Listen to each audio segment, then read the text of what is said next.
जय हिंद साथियों, welcome to self study classes with Sumit Jain YouTube channel में आप सभी का स्वागत है। दोस्तों, हम आपको बता दें कि आप हमारे टेलीग्राम ग्रुप से जरूर जुड़ें। टेलीग्राम ग्रुप से लगभग 2700 से ज़्यादा लोग जुड़े हैं, जहां पर अध्ययन कर रहे हैं। व्यवस्थित पूरी की पूरी उनको मटेरियल मिल रहा है, वर्ग 3 एमपीटेट, वर्ग 3 सीटीईटी से संबंधित। ठीक है, तो आप हमारे टेलीग्राम ग्रुप से अवश्य जुड़ें। और मोस्ट इंपॉर्टेंट फैक्ट पर आज हम चर्चा करने वाले हैं, जो कि आपके लिए बेहद महत्वपूर्ण होने वाले हैं। तो चैनल को सब्सक्राइब कर लें और लाइक जरूर करें दोस्तों वीडियो को। आज का हमारा जो पहला प्रश्न है वो क्या है? भारत में हिमालय की सबसे जो ऊंची चोटी है वो है K2, है ना, याद रख लेना। भूमध्य रेखा को 2 बार काटने वाली नदी कौन सी है? तो एक कांगो नदी है। मोस्ट इंपॉर्टेंट, ये भूमध्य रेखा या विषुवत रेखा जिसे कहा जाता है, इसको 2 बार काटने वाली जो नदी है वो कांगो नदी है। मकर रेखा को 2 बार काटने वाली लिम्पोपो नदी है, याद रख लेना, कई बार पूछी गई है। भूमध्य रेखा को कांगो, मकर रेखा को लिम्पोपो। ठीक है, अरब सागर में गिरने वाली नदी है तो नर्मदा और ताप्ती नदी है, याद रख लेना। ये दो नदियां जो हैं वो अरब सागर में गिरती हैं। ठीक है, डेल्टा नहीं बनाने वाली नदी है तो नर्मदा, याद रख लेना। नदी भारत के परिप्रेक्ष्य में अब देखो, भारत की सबसे लंबी नदी गंगा 2525 किलोमीटर। बांग्लादेश में गंगा नदी किस नाम से जानी जाती है? तो पद्मा। ब्रह्मपुत्र नदी का बांग्लादेश में नाम क्या है? तो जमुना। कर्क रेखा को 2 बार काटने वाली नदी कौन सी है? तो माही। ठीक है, ये चीज याद रखनी है। और यहां पर हमने क्या पढ़ा? भूमध्य रेखा को कांगो, मकर रेखा को लिम्पोपो और कर्क रेखा को याद रख लेना माही। ठीक है, सर्वाधिक बार मार्ग बदलने वाली नदी कोसी नदी। बिहार का शोक कहा जाता है कोसी नदी को, बंगाल का शोक दामोदर नदी को, ओडिशा का शोक महानदी को, असम का शोक ब्रह्मपुत्र नदी को। ठीक है, मध्य गंगा या फिर दक्षिण की गंगा गोदावरी नदी को, दक्षिण की गंगा है ना कावेरी नदी को भी कहा जाता है। उत्तर भारत की वरदान नदी गंगा नदी कही जाती है। गंगा यमुना का संगम प्रयागराज कहलाता है। ठीक है, सभी को पता है। और भागीरथी और अलकनंदा का जो संगम है वो देवप्रयाग कहलाता है। ये चीज भी आपको याद रखनी नहीं है, भागीरथी और अलकनंदा। फिर यहां से एक धारा संयुक्त रूप से आती है जो गंगा के नाम से विख्यात होती है, तो ये चीज याद रखनी है। जे संगम है देवप्रयाग। ठीक है, भारत की पवित्र नदी गंगा, गंगा और ब्रह्मपुत्र की संयुक्त जलधारा कहलाती है मेघना, याद रख लेना। सुंदर डेल्टा जो है गंगा और ब्रह्मपुत्र नदी में है, पर बना है सुंदरबन डेल्टा। ठीक है, राष्ट्रीय नदी, विश्व का सबसे बड़ा डेल्टा माना जाता है सुंदरबन डेल्टा, ये चीज भी याद रखनी है, जो गंगा और ब्रह्मपुत्र नदी पर बना है। राष्ट्रीय नदी कौन सी है? गंगा। माजुली द्वीप, विश्व का सबसे बड़ा नदी द्वीप माना जाता है माजुली द्वीप, जो कि ब्रह्मपुत्र नदी में है। ठीक है, याद रख लेना। पश्चिम की ओर बहने वाली नदी नर्मदा और ताप्ती नदी है, पश्चिम की ओर बहती है। नमामि देवी नर्मदे, ये नर्मदा नदी संरक्षण हेतु ये मध्य प्रदेश सरकार द्वारा ये नमामि देवी नर्मदे नारा दिया गया है ना। गंगा नदी का उद्गम स्थल गंगोत्री, ये गोमुख हेमानी से निकली है। ठीक है, गंगा नदी का उद्गम स्थल। ठीक है, याद रख लेना। विश्व का सबसे बड़ा डेल्टा सुंदरबन डेल्टा, और ब्रह्मपुत्र नदी को तिब्बत में सांगपो कहा जाता है, ये याद रखना है। भारत में एकमात्र तैरता हुआ राष्ट्रीय है कैमलमझाओ, स्थित है कहां पर? है ना, ये लोकटक झील में। तो लोकटक झील कहां पर है? मणिपुर में है, ये चीज भी आपको याद रखनी है। ठीक है, अब हम कुछ ऐतिहासिक धरोहरों के बारे में देखेंगे, ऐतिहासिक संगठनों के बारे में देखें, अंतरराष्ट्रीय जो संगठन है उनके बारे में, है ना। संयुक्त राष्ट्र संघ के बारे में देखो, ये संयुक्त राष्ट्र संघ जो है यूएनओ इसे कहा जाता है, यूएनओ। ठीक है, अगर आपसे यूएनओ भी आएगा, यूनाइटेड नेशन ऑर्गेनाइजेशन, ठीक है, तब इसका नाम होता है संयुक्त राष्ट्र संघ। इसकी स्थापना कब हुई थी? इसकी स्थापना हुई थी 24 अक्टूबर 1945 को। ठीक है, संयुक्त राष्ट्र संघ में सदस्यों की संख्या कितनी है? तब 193 आपका उत्तर होगा। 193 सदस्य कौन था? दक्षिणी सूडान था। ठीक है, संयुक्त राष्ट्र संघ में स्थायी सदस्यों की संख्या कितनी है? तो 5 है। चीन, फ्रांस, रूस, संयुक्त राज्य अमेरिका और ब्रिटेन, ये स्थायी सदस्य संयुक्त राष्ट्र संघ के, तो आपको याद रखना है।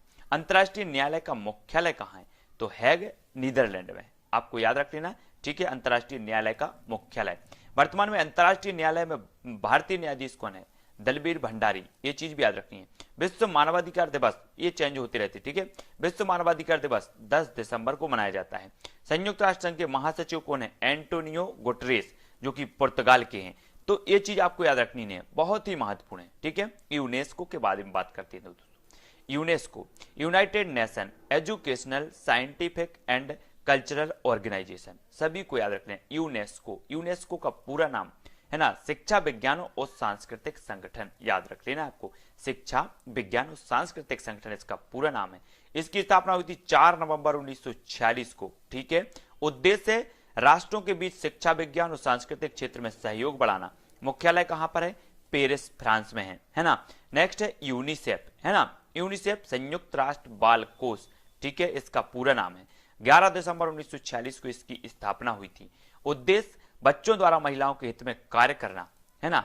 मुख्यालय कहां पर है? न्यूयॉर्क में। ये चीज आपको याद रखनी, ठीक है। भारत में राज्यों एवं केंद्र शासित प्रदेशों की संख्या देखो 28 राज्य हैं और 29 केंद्र शासित प्रदेश, सभी को याद रख लेना है, ठीक है। कुछ और भी महत्वपूर्ण फैक्ट देखते हैं। यहां से एक क्वेश्चन आपको याद रखना है, भारतीय संविधान का कौन सा अनुच्छेद पर्यावरण संरक्षण को प्रत्येक नागरिक के मौलिक कर्तव्य के रूप में पहचान कराता है? तब आपका उत्तर होगा अनुच्छेद 51 का, ठीक है। 6 से 14 वर्ष तक के बच्चों को निःशुल्क व अनिवार्य शिक्षा किस अनुच्छेद में? अनुच्छेद 21 का में, ठीक है। 86वां संवैधानिक संशोधन 2002 के तहत 21 का में 6 से 14 वर्षों को निःशुल्क और अनिवार्य शिक्षा है। ये चीज आपको याद रखनी है। संविधान सभा की औपचारिक रूप से मांग कब स्वीकृत की गई? क्रिप्स मिशन 1942 में। बी.आर. अम्बेडकर का संविधान सभा में निर्माण कहां से हुआ था? तो ये मुंबई प्रेसिडेंसी, ठीक है। इसके इन दो प्रश्नों के अलावा इनको भी हमें जान लेना है, ठीक। पर्यावरण से संबंधित कुछ महत्वपूर्ण दिवसों के बारे में करेंगे। विश्व नम या फिर आर्द्र भूमि दिवस 2 फरवरी को मनाया जाता है, ठीक है। आपसे पूछा जाएगा विश्व आर्द्र भूमि दिवस कब मनाया जाता है? तब आपका उत्तर होगा 2 फरवरी को, ठीक है। विश्व गौरैया दिवस कब मनाया जाता है? 20 मार्च को। विश्व वानिकी दिवस कब मनाया जाता है? 21 मार्च को। विश्व जल दिवस कब मनाया जाता है? तो 22 मार्च को। विश्व स्वास्थ्य दिवस कब मनाया जाता है? तो 7 अप्रैल को। आपको पता होगा WHO, वर्ल्ड हेल्थ ऑर्गेनाइजेशन, ठीक है, ये जो है इसका जो मुख्यालय है वो जिनेवा में है, आपको याद रख लेना, है ना। और 7 अप्रैल को इसकी स्थापना हुई थी, इसलिए विश्व स्वास्थ्य दिवस 7 अप्रैल को मनाया जाता है। विश्व पृथ्वी दिवस 22 अप्रैल को। विश्व मलेरिया दिवस 25 अप्रैल को मनाया जाता है। विश्व जैव विविधता दिवस 22 मई को मनाया जाता है। ये जो जितने भी दिवस हैं उनको आपको याद रखना। तब और भी महत्वपूर्ण है, विश्व पर्यावरण दिवस कब मनाया जाता है? तो 5 जून को मनाया जाता है। अंतर्राष्ट्रीय योग दिवस 21 जून को। विश्व जनसंख्या दिवस 11 जुलाई को मनाया जाता है। अंतर्राष्ट्रीय बाघ दिवस 29 जुलाई। अंतर्राष्ट्रीय युवा दिवस 12 अगस्त को। विश्व ओजोन दिवस 16 सितंबर। विश्व पर्यटन दिवस 27 सितंबर, विश्व पर्यटन दिवस, है ना। विश्व वन्यजीव सप्ताह 1 से 7 अक्टूबर। नेशनल डॉल्फिन डे 5 अक्टूबर को, ठीक है, याद रख लेना। विश्व खाद्य दिवस 16 अक्टूबर। विश्व पोलियो दिवस 24 अक्टूबर को, है ना। और 24 अक्टूबर को संयुक्त राष्ट्र संघ दिवस भी मनाते हैं, ठीक है। राष्ट्रीय पक्षी दिवस 12 नवंबर को मनाते हैं। विश्व शौचालय दिवस 19 नवंबर को, ठीक है। विश्व पर्यावरण संरक्षण दिवस 26 नवंबर को। विश्व एड्स दिवस 1 दिसंबर को। विश्व मृदा दिवस 5 दिसंबर को, है ना। राष्ट्रीय ऊर्जा संरक्षण दिवस ये 14 दिसंबर को मनाया जाता है। मानवाधिकार दिवस 10 दिसंबर को मनाया जाता है। विश्व नदी दिवस सितंबर माह के अंतिम रविवार के दिन मनाया जाता है, विश्व नदी दिवस। विश्व पर्यावरण स्वच्छता वर्ष 2008। अंतर्राष्ट्रीय जैव विविधता वर्ष 2010। ये चीजें सभी को याद रखनी है। और भी कुछ महत्वपूर्ण, भारत का सबसे बड़ा चिड़ियाघर अलीपुर कोलकाता में। सलीम अली पक्षी विज्ञान केंद्र कोयम्बटूर। डोडो पक्षी विलुप्त प्रजाति है मॉरिशस की। विश्व का सबसे बड़ा व छोटा पक्षी शुतुरमुर्ग या फिर हमिंगबर्ड। जनगणना 2011 का आदर्श वाक्य क्या था? हमारी जनगणना हमारा भविष्य। ये 2011 की आदर्श वाक्य था। चिन्ह और प्रतीक के बारे में देखो, कलम संस्कृति एवं सभ्यता का प्रतीक कलम। रेड क्रॉस डॉक्टरी सहायता अस्पताल। लाल झंडा खतरे क्रांति का। काला झंडा विरोध का। उल्टा झंडा संकट का प्रतीक है। झुका झंडा राष्ट्रीय शोक का प्रतीक। चक्र प्रगति का प्रतीक। लाल प्रकाश खतरा या यातायात में रुकने का प्रतीक। हरा प्रकाश यातायात को जाने का प्रतीक। इनको भी आपको याद रखना है।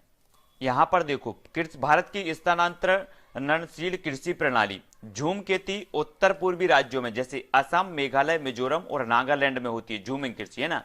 पामलू कृषि मणिपुर में होती है। कुरुबा झारखंड में होती है। बेबर डहिया ये मध्य प्रदेश में, है ना, याद रख लेना, बेबर और डहिया। पोडू पेंडा ये आंध्र प्रदेश में। टिन खेती मिजोरम में। बालरे या बाल्टरे दक्षिण पूर्वी राजस्थान में होती, इनको याद रखनी है। विश्व की स्थानांतरित कृषि प्रणाली देखो, तुंग्या म्यांमार में। चैना श्रीलंका में। रोका ब्राजील में। लदांग इंडोनेशिया एवं मलेशिया में। सर्वाधिक वन वाला राज्य मध्य प्रदेश। विश्व का सर्वोच्च पर्यावरण संरक्षण पुरस्कार गोल्डन पांडा पुरस्कार किस देश में? क्रिसमस का त्योहार गर्मियों में मनाया जाता है, तो ऑस्ट्रेलिया में मनाया जाता है, तो याद रख लेना है। कुछ पर्यटन स्थल भी देखो, एलिफेंटा की गुफा महाराष्ट्र में है, ठीक है, राष्ट्रकूट शासन द्वारा निर्माण किया गया। अजंता की गुफा ये भी महाराष्ट्र औरंगाबाद में गुप्त शासन काल द्वारा इसका निर्माण हुआ। एलोरा की गुफा महाराष्ट्र औरंगाबाद बौद्धों द्वारा। कुतुब मीनार दिल्ली में है, कुतुबुद्दीन ऐबक ने बनवाया था, है ना। जंतर मंतर ये जयपुर में सवाई जयसिंह ने, लाल किला दिल्ली में शाहजहां द्वारा, है ना। ये ऐतिहासिक स्थल है। ताजमहल, शीश महल, जामा मस्जिद, मोती मस्जिद, खास महल, दीवानी खास आगरा में है, शाहजहां द्वारा बनवाई गई, ठीक है। कांचीपुरम का मंदिर ये तमिलनाडु चेन्नई में है, पल्लव राजाओं द्वारा बनवाया। कोणार्क का मंदिर उड़ीसा पुरी में नरसिंहदेव प्रथम द्वारा बनवाया गया। जगन्नाथ मंदिर ये उड़ीसा पुरी में है, गंगादेव द्वारा बनवाया गया। ये भी आपको याद रखना। भारत के कुछ अभियान और मिशन देखो, प्रमुख वर्ष और अभियान, है ना। 2001 में सर्व शिक्षा अभियान चला था। 2009 में निःशुल्क एवं अनिवार्य शिक्षा अधिकार, है ना, 1 अप्रैल 2010 से लागू हुआ था। 1988 में राष्ट्रीय साक्षरता मिशन, 15 अगस्त 1995 में मिड डे मील, है ना। 1986 में राष्ट्रीय शिक्षा नीति और 1987-88 में ऑपरेशन ब्लैक बोर्ड। ये चीज भी आपको याद रख लेनी है, ठीक है। प्रमुख स्वैच्छिक पर्यावरण एवं मानवाधिकार संगठन का मुख्यालय एमनेस्टी इंटरनेशनल का लंदन इंग्लैंड में है। ग्रीन पीस इंटरनेशनल का एम्स्टर्डम नीदरलैंड में है। रेड क्रॉस का जिनेवा में है। विश्व स्वास्थ्य संगठन जिनेवा, WWF का ग्लैंड स्विट्जरलैंड में, और ह्यूमन राइट वॉच का ये न्यूयॉर्क में है। तब दोस्तों आप सभी को याद रख लेना है ये सारे के सारे फैक्ट, और वीडियो को लाइक कर देना है, ठीक है। शेयर भी करना है। ऐसे अनेकों फैक्ट आपको मैं प्रेषित करूंगा जो आपको किसी बुक में नहीं मिलेगी, किसी अलग से कहीं आपका वीडियो नहीं मिलेगा।